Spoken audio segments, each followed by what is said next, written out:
Hello friends, आज आपण बघणार आहोत CET lecture number 2 based on aldehydes, ketones and carboxylic acids. Now see one by one MCQ based on this chapter. First MCQ, beta chlorobutyric acid is named in IUPAC name. हे तुम्हाला विचारलेलं आहे. So what is the IUPAC name of this compound? Formula draw करा. Beta chlorobutyric acid, butyric acid CH3 single bond CH single bond CH single bond COOH. 4 carbon असले पाहिजे ब्युटरिक acid म्हणजे, बरोबर. आता या ठिकाणी ज्या कार्बनला फंक्शनल ग्रुप आहे तो अल्फा. नेक्स्ट असला पाहिजे बीटा, नेक्स्ट असला पाहिजे gamma, right. Then which one is alpha carbon atom. आता इथे लक्षात घ्या, या ठिकाणी काय झालेलं आहे, एक minute, once again CH3 single bond CH single bond CH single bond COH. हा फंक्शनल ग्रुप झाला. Carbon atom adjacent to functional group is called alpha carbon atom. Next is beta carbon atom. Beta chloro म्हणलेलं आहे, याचा अर्थ beta कार्बनला एक chlorine असला पाहिजे आणि ते CH2 असला पाहिजे, right. The carbon atom adjacent to functional group is called alpha. Next to alpha is beta, beta chlorobutyric acid. याचा IUPACने विचारले. Numbering from right hand side 1 2, this is carbon number 3, this is carbon number 4. IUPAC name of carboxylic acid is alkanoic acid, butanoic acid. Position of Cl is at 3rd carbon, therefore IUPAC name of this compound is 3-chlorobutanoic acid, right. So next one, IUPAC name of this compound is, काय सांगता येईल. हा सबस्टिट्यूएंट झाला, सब functional group इथून आहे, म्हणजे या ठिकाणी carbon atom adjacent to functional group alpha झाला, बरोबर. पण नंबरिंग कुठून स्टार्ट होईल. हा फिनाइल ग्रुप सेकंड कार्बन झाला, कार्बन नंबर हा 1 झाला, कार्बन नंबर हा 2 झाला. हा फिनाइल ग्रुप म्हणून काम करेल. It act as a substituent. 2 कार्बनचा अल्केन इथेन, बरोबर. IUPAC name of carboxylic acid is, इथेनचा काय होईल, इथॅनोइक ॲसिड, बरोबर. पण फिनाइल ग्रुप सेकंड कार्बनला आहे ना, म्हणून याचं नाव काय होईल, two phenyl ethanoic acid. This is the IUPAC name of this compound. COH ग्रुपचा कार्बन 1 असेल, त्याच्या पुढचा कार्बन 2 असेल आणि सेकंड कार्बनला फिनाइल ग्रुप अटॅच असल्यामुळं त्याचं करेक्ट IUPAC नेम काय असेल, two phenyl ethanoic acid, right. Therefore answer is B. Next one, a compound having or the compound of general formula CnH2NO2 could be, O2 म्हणजे 2 oxygen आहेत, येतं लक्षात. डायकीटोन म्हणले, पण डायकीटोनचं काय फॉर्म्युला आहे, सांगितलं होतं तुम्हाला, CnH2NO, कीटोनचा फॉर्म्युला आहे, राईट. डायकीटोन नाही आहे. वी हॅव सीन इथर तर नाहीच आहे, अल्डिहाइड नाही आहे, because aldehyde and ketones are isomers of each other. मग अल्डिहाइड नाही आहे, इथर नाही आहे, डायकीटोनचा आपण फॉर्म्युला नाही बघितला, आपण बघितला कीटोनचा फॉर्म्युला, बरोबर. अल्डिहाइड आणि कीटोन दोन्ही एकमेकाचे आयसोमर्स आहेत. तर O2, so this is general formula of carboxylic acid. तुम्ही इंट्रोडक्शनमध्ये बघितलं असाल. So this is the general formula of carboxylic acid. Therefore answer is first. Next, toluene oxidation by using potassium permanganate in basic medium. Then what is A? It gives rise to A. लक्षात ठेवा, एक hint सांगते तुम्हाला. Toluene किंवा ethyl benzene असेल, किंवा आयसोप्रोपाइल benzene असेल, किंवा टर्शियस ब्युटाइल बेंझिन असेल, the alkyl group which is attach to benzene ring and the carbon atom having alpha hydrogen atom. जर त्या कार्बनला अल्फा हायड्रोजन आयटम असेल, त्याचं ऑक्सिडेशन केल्यानंतर using KMnO4 it gives rise to always carboxylic acid, aromatic carboxylic acid. Keep in mind, methyl benzene असेल, ethyl benzene असेल, isopropyl असेल, काय मिळणार, carboxylic acid, that is aromatic carboxylic acid. Therefore answer is benzoic acid. कसं मिळणार हे detail आपण काल बघितलेलं आहे, राहील लक्षात hint. Next one, which of the following can't form acetic acid from ethyl alcohol. Which of the following can't form acetic acid from ether alcohol. Ether अल्कोहोलपासून ॲसिड बनत नाही असं कुठलं रिएजंट आहे? PCC pyridinium chlorochromate, B pyridinium dichlorochromate, C potassium dichromate in acidic medium, D that is mycoderma aceti acetic acid. आपण हा बघितलंच नाही आहे, म्हणजे डीचा काय प्रश्नच नाही आहे. आता अल्कोहोलचं इथं alcohol it is an example of primary alcohol. बरोबर. प्रायमरी अल्कोहोलचं ऑक्सिडेशन केल्यानंतर काय तयार होणार आहे? काय तयार होणार आहे? CH3CH2OH on oxidation it give rise to aldehyde CH3CHO. परत further oxidation it give rise to carboxylic acid. Right. पण असं कांट फॉर्म, पण असा कुठला डायक्रोमेट यूज केला तर हे असंच मिळतं. डायक्रोमेट यूज केला तर हा आपण बघितलंच नाही. There is no question about this. म्हणजे डायक्रोमेट मला ॲसिड मिळतं. Reaction is not stop at this stage. आणि त्यांनी म्हणले can not form acid from ethyl alcohol. म्हणजे डायक्रोमेटनं मला हे ॲसिड मिळतं. मग PCC आपण बघितलेलं आहे. With the help of suitable pyridinium chlorochromate then alcohol is oxidise into aldehyde and reaction is stop at aldehyde stage. येतं लक्षात. So therefore answer is both A and B. Option काय असणार आहे मग? That is first is the answer. First is the answer. येतं लक्षात. पुढे बघू आपण.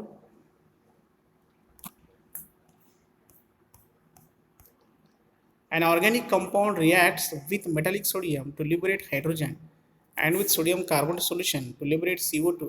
The compound is. बघा क्वेश्चन कसा विचारलाय. कंपाऊंड असा आहे, जर तो सोडियम सोबत रिॲक्ट झाला तर H2 गॅस बाहेर पडतो. साहजिकच तो ॲसिड किंवा अल्कोहोल असला पाहिजे. बरोबर. ॲसिड किंवा alcohol. There is no question about the ester and ether. परत कंडिशन काय? Liberate hydrogen and second with bicarbonate solution to liberate CO2. Second condition महत्त्वाची आहे बघा. पहिल्या केसमध्ये म्हणजे दोन चॉईस आहेत, एक तर अल्कोहोल किंवा मग ॲसिड. पण सेकंड कंडिशन बघितल्यानंतर लक्षात येतं 100% acid. Because carboxylic acid this is a test to identify whether the compound contains whether the compound is acidic or not. But this is a test to identify compound, and is acidification test. So when carboxylic acid react with sodium carbonate Na2CO3 काय मिळणार या ठिकाणी? Twice घ्या. इथलं H2 liberate होईल आणि याच्या ठिकाणी Na येईल. It give rise to CH3 single bond COONA plus twice आणि काय राहिलं शिल्लक? इथला H2 आणि CO3 म्हणजे H2 बाहेर पडेल आणि CO2 is liberated. CO2 gas बाहेर पडेल. म्हणजे एखादा कंपाऊंड आपण सोडियम कार्बन किंवा बायकार्बोनेटसोबत रिॲक्ट केला, ॲसिड असेल, ऑक्झॅलिक ॲसिड किंवा ॲसिटिक ॲसिड कुठलाही असेल, तर CO2 एफोरन्स यायला लागतात. म्हणजे आपण कन्फर्म करतो की this is the compound contains acid. This is the identification test of carboxylic acid, not alcohol. Alcohol does not react to that is sodium carbonate. Therefore 100% compound is acid. Second test बघ, A tally करा. A तर पॉसिबलच आहे. How it is possible? Now see here. Acetic acid CH3COH react with metallic sodium that is Na. काय तयार होईल? H2 बाहेर पडेल आणि सोडियम ॲसिड तयार होईल. आताच बघितलं आपण. 2 टाइम्स घ्या. It give rise to twice CH3COONA plus H2 gas is liberated. ठीक आहे. या मेथडनं आपण म्हणजे ही सुद्धा पॉसिबल आहे, सेकंड सुद्धा पॉसिबल आहे. अल्कोहोलसाठी पहिली केस पॉसिबल आहे, अल्कॉक्साईड तयार होईल, पण सेकंड केस पॉसिबल नाही आहे. म्हणजे दोन्ही केस कुठल्याला सूट होतील मग? ते फक्त ॲस्टिक ॲसिडलाच. म्हणून आन्सर काय असणार आहे? Therefore answer is B. Right. Next, which of the following has highest boiling point? Boiling point ज्याच्यावर प्रश्न येतो त्यावेळेस alcohol, acid and ketone. Ketones having lower boiling point. Keep in mind. आपण बघितलेलं आहे acetone that is very lower boiling point. It is evaporated at 30-35 degree Celsius. म्हणजे प्रश्न आहे alcohols carboxylic acids having higher boiling point that alcohols, alkanes and alkyl हॅलाइड्स having same molecular mass. म्हणजे आपण ॲसिडचं आणि अल्कोहोलचं, alkyl हॅलाइडचं, अल्केनचं comparison केलं. Carboxylic acids having higher boiling point as compared to remaining because they contain hydrogen bonding. दोन no question about the ester. आणि म्हणून अल्कोहोलपेक्षाही आणि इथं कीटोनचा काय प्रश्नच येत नाही आहे. मग सगळ्यात जास्त बॉइलिंग पॉईंट कोणाचा असणार आहे? Carboxylic acid, because of hydrogen bonding. Hydrogen bonding structure कसं असणार आहे? CH3 double bond OH. इथं हायड्रोजन बॉन्डिंग असणार आहे. And because of that this bond is very strong. Bond strong असेल, it requires more energy to break this bond, therefore having highest boiling point as compared to alcohol, ketone and ester. Right? पुढे बघा, addition of water to alkynes occurs in acidic medium. Addition of water to alkynes occurs in acidic medium and in the presence of mercuric ions as a catalyst. Which of the following products will be formed on addition of water to 1-butene under these conditions? थोडक्यात अल्काइनची reaction म्हणजे 1-ब्युटाईनची reaction कशासोबत करायची आहे? 1-ब्युटाईनची reaction. Option बघण्याअगोदर आपण हे ऑप्शनवर विचार करू नका. So think on question. One butyne म्हटलेलं आहे. One butyne CH3 single bond, CH2 single bond, C triple bond, CH, addition of water HOH, right. आणि इन प्रेझेन्स ऑफ जे असेल ते 40% आपण बघितलेलं आहे. 40% H2SO4 अँड 1% मर्क्युरिक सल्फेट म्हणजेच काय Hg+2 म्हणजे मर्क्युरिक सल्फेट. का होईल? As per Markovnikov's of rule OH group negative part attach to this carbon, H goes to this carbon आणि कंपाऊंड काय तयार होईल? मी इथं खाली लिहितोय CH3 single bond, CH2 single bond, C double bond येईल, इथं OH येईल आणि इथं काय असणार आहे? CH2. इथं लक्षात. आणि मग इथला हायड्रोजन हा इथे rearrangement reaction test plus second step CH3 होईल, इथं कीटो ग्रुप तयार होईल. म्हणजे फायनल कंपाऊंड असा येईल CH3C CH2 single bond C, इथं कीटो ग्रुप आला सेकंड कार्बनला आणि पहिल्या कार्बनला काय येणार? CH3. म्हणजे त्याचा आन्सर काय असणार आहे? 2-ब्युटॅनोन. काय असणार आहे आन्सर? 2-ब्युटॅनोन. बघूया ऑप्शनमध्ये आहे का 2-ब्युटॅनोन? येस, पहिला आहे अल्डिहाइड, अल्डिहाइडचा प्रश्नच येत नाही आहे. बी आहे 2-ब्युटॅनोन. सी डिफरंट वेगळाच कंपाऊंड दिलेला आहे. फोर्थ कीटोन पण आहे आणि अल्डिहाइड पण, not possible. Answer is that is second. Right. नाव see the next one. The correct order of decreasing acidic strength of trichloroacetic acid A, trifluoroacetic acid B, acetic acid C and formic acid D. हा प्रश्न आहे CBSE या all India pre medical test 2012 पासून 12ला होती, त्या एक्झामला हा question आलेला होता. यामध्ये ॲसिडिक स्ट्रेंथ विचारलेला आहे. आता बघा, तुम्हाला सगळ्यांचे फॉर्म्युले माहीत आहेत. ॲसिटिक ॲसिड आणि फॉर्मिक ॲसिड. ॲसिटिक हा फॉर्मिक ॲसिडचा फॉर्म्युला आहे, ज्याला आपण D म्हटलेला आहे. ॲसिटिक ॲसिड CH3COOH, ज्याला आपण काय म्हटलेलं आहे? C म्हटलेलं आहे. त्यानंतर ट्रायफ्लोरो ॲसिटिक ॲसिड CF3COH, याला म्हणायचं B. आणि ट्रायक्लोरो CCl3COOH, याला म्हणायचं कॅपिटल A. हा A, हा B, हा C आणि D, याचा सिक्वेन्स बघायचा आहे. तर सिक्वेन्स आपण नंतर बघूया. Out of this 4 which one is more acidic? आपण बघितलं आहे क्रायटेरिया अल्कोहोल फिनॉलमध्ये. Electron withdrawing groups present in the compound which is more acidic. Electron withdrawing group halogens also electron withdrawing group. आणि आपण हॅलोजन फॅमिलीचं बघितलं तर fluorine is more electronegative as compare to remaining halogen. Order काय? Fluorine, chlorine, bromine, iodine. म्हणजे fluorine असेल तर तो जास्त ॲसिडिक असेल, त्यानंतर क्लोरीन असेल तर तो जास्त असेल, त्याच्यापेक्षा कमी ॲसिडिक असेल, त्यानंतर ब्रोमीन, त्यानंतर आयोडीन. येतं लक्षामध्ये. म्हणून trifluoroacetic acid which is more acidic. Halogen family it is also electron withdrawing group, not electron donating group. बरोबर. जसं की आपण फिनॉलमध्ये NO2 ग्रुप असेल तर मोर ॲसिडिक म्हटलेलं होतं आपण. Right. Similarly fluorine is present in the compound which is more acidic. मग पहिल्यांदा सिक्वेन्स येईल ट्रायफ्लोरोॲसिटिक ॲसिड, त्यानंतर येईल म्हणजे सिक्वेन्स काय असणार आहे? ट्रायफ्लोरो कुठे? बी आहे. B is more acidic than formic acid आणि ॲसिटिक ॲसिड. या दोन्हीपेक्षाही ज्याच्यामध्ये इलेक्ट्रोनिगेटिव्ह ग्रुप असेल तो जास्त ॲसिडिक असणार आहे. म्हणजे बी नंतर येईल ए, त्याच्यानंतर फॉर्मिक ॲसिड आणि ॲसिटिक ॲसिड. मिथाइल ग्रुप आहे ॲसिटिक ॲसिडमध्ये, electron donating group, decreases the acidity of acid म्हणून ॲसिटिक ॲसिड शेवटी असणार आहे. सी शेवटी असेल तर इथं काय येणार आहे, डी फॉर्मिक ॲसिड मोर ॲसिडिक. त्याच्यानंतर असणार आहे शेवटी ऑप्शन सी. येतं लक्षात. आणि मला वाटतं असं option only that is C is the answer. Sequence काय असणार आहे, so that is C is the answer. B is greater than A is greater than D is greater than C. Right? Now see next. 1 mole of symmetrical alkenes on ozonolysis. 1 mole of symmetrical alkenes चुकून झाला इथं पाहिजे alkene पाहिजे, not a, that is alkene पाहिजे, कारण ओझोनोलिसिस reaction अल्किनमध्येच होते, अल्किनमध्ये होत नाही. ठीक आहे. Alkenes on ozonolysis gives 2 moles of aldehyde having molecular mass of 44 unit. The alkene is, तुम्हाला अल्किन विचारलाय, ज्या अल्किनचं ओझोनोलिसिस केल्यानंतर काय मिळतं, जो काही कंपाऊंड मिळेल अल्डिहाइड मिळतोय, त्याचं ओझोनोलिसिस केल्यानंतर अल्डिहाइड मिळतो ज्याचं मॉलिक्युलर मास त्यांनी दिले 44 युनिट. इथं लक्षात. तर तो अल्किन कुठला असणार हे विचारलंय. हे पहा इथिन पॉसिबल नाही आहे, इथिनचं ओझोनोलिसिस केलं तुम्ही प्रत्येकाची फॉर्म्युला ड्रॉ करा. आता ओझोनोलिसिस रिएक्शन तुम्हाला माहिती पाहिजे. रिएक्शन हा झाला फर्स्ट. सेकंड बघा, CH3CH double bond CH2. Third काय, 1 ब्युटीन. 1 ब्युटीन म्हटल्यानंतर CH3 single bond CH2 single bond CH double bond CH2 1 butene.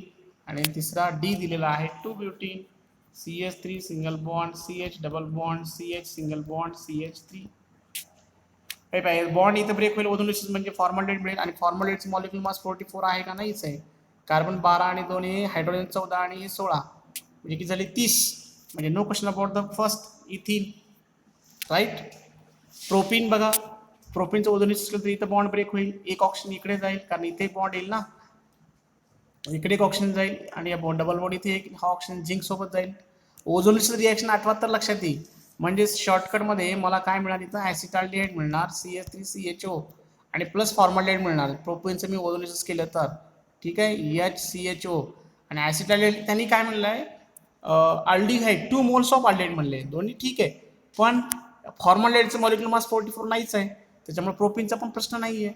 कारण असे अल्डिहाइड पाहिजे त्याचं molecular mass molecular weight 44 unit पाहिजे, म्हणजे प्रोपीन पण नाही आहे. 1 ब्युटीन बघूया आपण. आता बघा 1 ब्युटीन आणि 2 ब्युटीन. 1 ब्युटीन इथे दिले बघा, म्हणजे ओझोन एक ऑक्सिजन इकडे येईल, एक ऑक्सिजन इकडे जाईल. Simple. CH3CH2CHO propene aldehyde. Propene अल्डिहाइडचं मॉलिक्युलर मास बघा आणि एक फॉर्मल्डिहाइड. फॉर्मल्डिहाइडचा परत प्रश्न येतोय, 30 मॉलिक्युलर मास आहे, तो पण येणार नाही आहे. मी बोलत असताना तुम्हाला या सगळ्या रिएक्शन्स करावे लागतील तर लक्षात येईल. बरोबर. प्रोपीन अल्डिहाइडचं पण नाही आहे. नेक्स्ट बघा, ब्युटीन अल्डिहाइड आपलं 2 ब्युटीन. इथं बॉन्ड ब्रेक होईल, एक ऑक्सिजन इकडे जाईल, एक ऑक्सिजन इकडे जाईल, म्हणजे 2 मोल्स ऑफ ॲसिटाल्डिहाइड मिळेल. काय मिळणार आहे, मी जर 2 ब्युटीन घेतला तर 2 मोल्स ऑफ ॲसिटाल्डिहाइड. आणि मग मी रिॲक्शन करून बघतो बघा.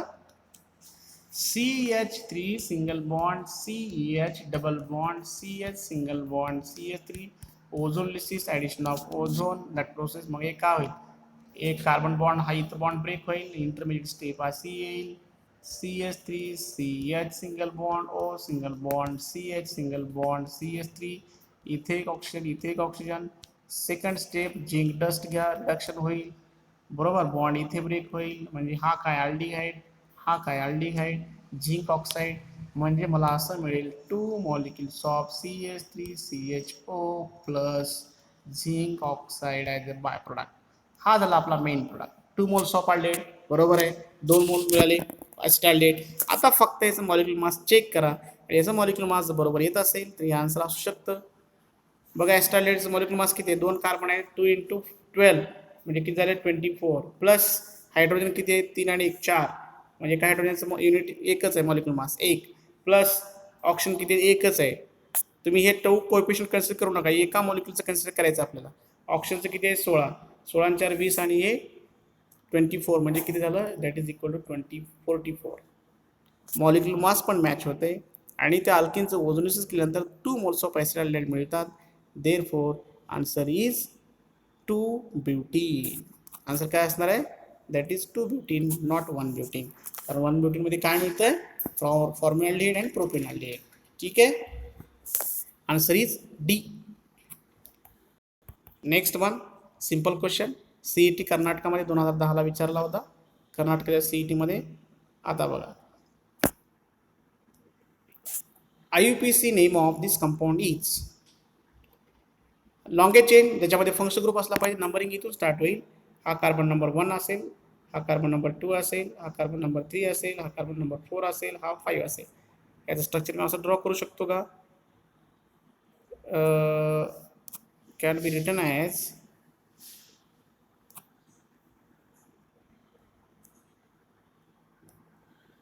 असं लिहू शकतो मी,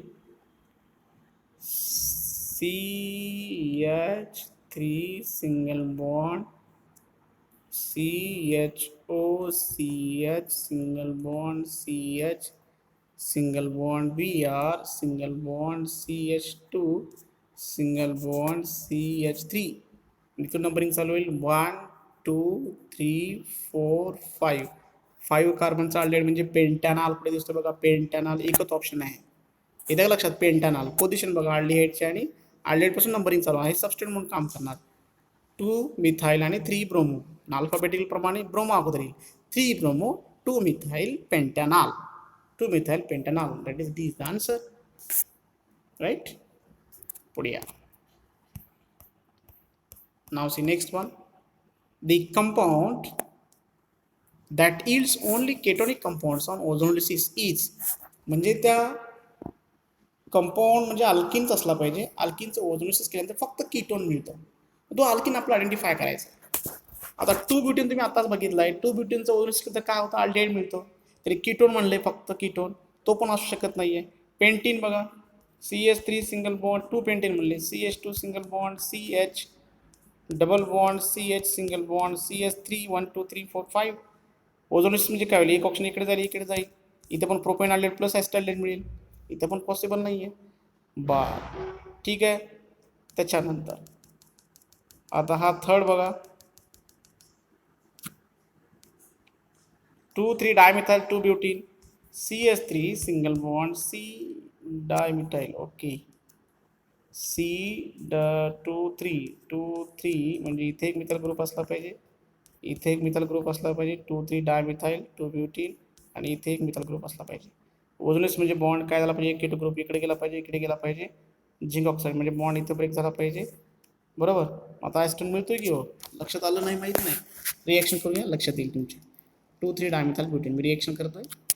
इथे CH3 single bond C single double bond येईल, C single bond CH3 single bond CH3 single bond CH3 plus ozone. Then it give rise to, जिथे डबल बॉन्ड असेल तिथे तो ओझोन ॲड होईल, हे लक्षात ठेवा. Then it give rise to CH3 C single bond CH3, इथं single bond O single bond C single bond CH3 single bond CH3 आणि इथे एक O असणार आहे आणि इथे एक O असणार आहे, इथे एक असणार आहे आणि इथून असं असणार. म्हणजे आता आम्ही शेवटचं स्ट्रक्चर लिहितो बघा, लक्षात येते का बघा. CH3 single bond C single bond O single bond O, इथे एक CH3 आहे सिंगल आणि इथे एक CH3 आहे, इथे एक CH3 आहे आणि इथं ऑप्शन येईल, इथं ऑप्शन येईल. बरोबर. ही स्टेप. तर ह्याच्या पुढची स्टेप असणार आहे, ज्यावेळेस हा झिंक डस्ट रिॲक्ट होईल त्यावेळेस हा ऑक्सिजन आणि झिंक म्हणजे झिंक ऑक्साईड बाहेर पडेल, मी लिहितोय. आणि हा कंपाऊंड, बरोबर, आणि हा कंपाऊंड म्हणजेच काय काय CH3 single bond C double bond O single bond CH3, that is acetone 2 वेळा येईल. कीटोनच आहे ना, मग फक्त कीटोन मिळतो. 2 मिथाइल 2 ब्युटेनपासून पण येणार नाही. तुम्ही चेक करा, you get the answer. Therefore answer is, so that is C. येतं लक्षामध्ये. आणि तुम्ही D चेक करा, लक्षात येईल, म्हणजे डाऊट क्लिअर होईल. 2 मिथाइल 2 ब्युटीन 2 मिथाइल 2 ब्युटीन, इथं डबल बॉन्ड असला पाहिजे.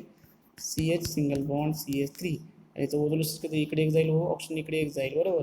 म्हणजे कीटोन एक मिळेल आणि अल्डेहाइड, त्यांनी ओनली कीटोन म्हणले, त्याच्यामुळे हा प्रश्न असू शकत नाही आहे. बरोबर. therefore 100% answer is C. Right. So this is all about today's lecture based on aldehydes, ketones and carboxylic acid. Remaining part of this chapter will be continued in the next lecture. So thank you.